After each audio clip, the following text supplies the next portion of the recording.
Class fourth subject Hindi chapter 4 Bharat का गणतंत्र दिवस part 1। Good morning dear students. Today we will read class fourth Hindi chapter 4 Bharat का गणतंत्र दिवस। ये एक लेख है। इसकी प्रतिध्वनि क्या है? हम भारतीयों के कृतज्ञ हैं जिन्होंने हमें गिनना सिखाया, जिसके बिना कोई सार्थक वैज्ञानिक खोज नहीं की जा सकती थी। ये किसने कहा है? अल्बर्ट आइंस्टाइन ने कहा है। 15 अगस्त सन 1947 ईस्वी के दिन हमारा देश भारत स्वतंत्र हुआ था। इनके हमारे देश का नाम क्या है? भारत है। और ये 15 अगस्त 1947 को आज़ाद हुआ था। इस दिवस को हम स्वतंत्रता दिवस के रूप में मनाते हैं। जिस दिन हमारा देश आज़ाद हुआ था उस दिन को हम किसके रूप में मनाते हैं? स्वतंत्रता दिवस के रूप में। उस दिन भारत ने ब्रिटिश पराधीनता की बेड़ियों को काटकर स्वतंत्रता प्राप्त की थी। यानी कि हमारा देश जो है अंग्रेज़ों का गुलाम था, तो हमने उन पर विजय प्राप्त करके स्वतंत्रता प्राप्त की थी। स्वतंत्र भारत ने अपना स्वाधीन संविधान बनाया जो 26 जनवरी 1950 को देश में लागू हुआ। हमारा जब देश आज़ाद हो गया था तो हमारे देश का एक संविधान बनाया गया जो 26 जनवरी 1950 को देश में लागू हुआ था। संविधान के अनुसार हमारे देश को 26 जनवरी सन 1950 ईस्वी को पूर्ण प्रभुता संपन्न गणराज्य घोषित किया गया।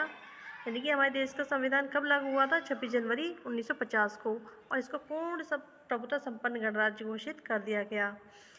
राष्ट्रपति ने देश का सर्वोच्च संवैधानिक पद संभाला। तब से प्रतिवर्ष 26 जनवरी का दिन सारे देश में गणतंत्र दिवस के रूप में मनाया जाता है। 15 अगस्त की तरह 26 जनवरी भी हमारा राष्ट्रीय त्यौहार है, जिसे हम बड़े हर्ष और उल्लास के साथ पूरे देश में मनाया जाता है।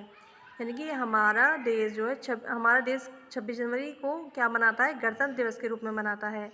और 15 अगस्त की तरह 26 जनवरी भी, यानी कि हमारे राष्ट्रीय त्यौहार कितने हैं? देखिए, 2 हैं, 15 अगस्त और 26 जनवरी, जो साल में एक बार पड़ते हैं, जिसे हम बहुत खुशी धूमधाम से मनाते हैं।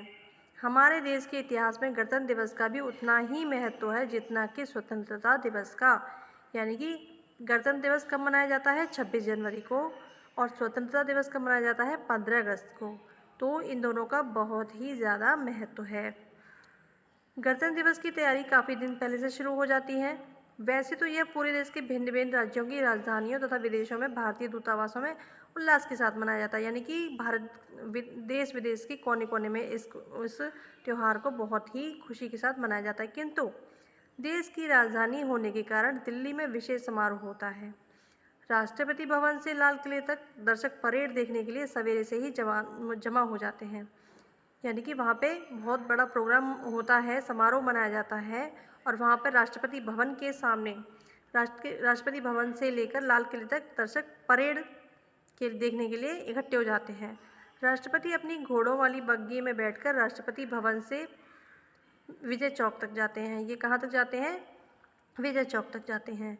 और कौन सी में? लकड़ी अपनी घोड़ों वाली बग्घी में।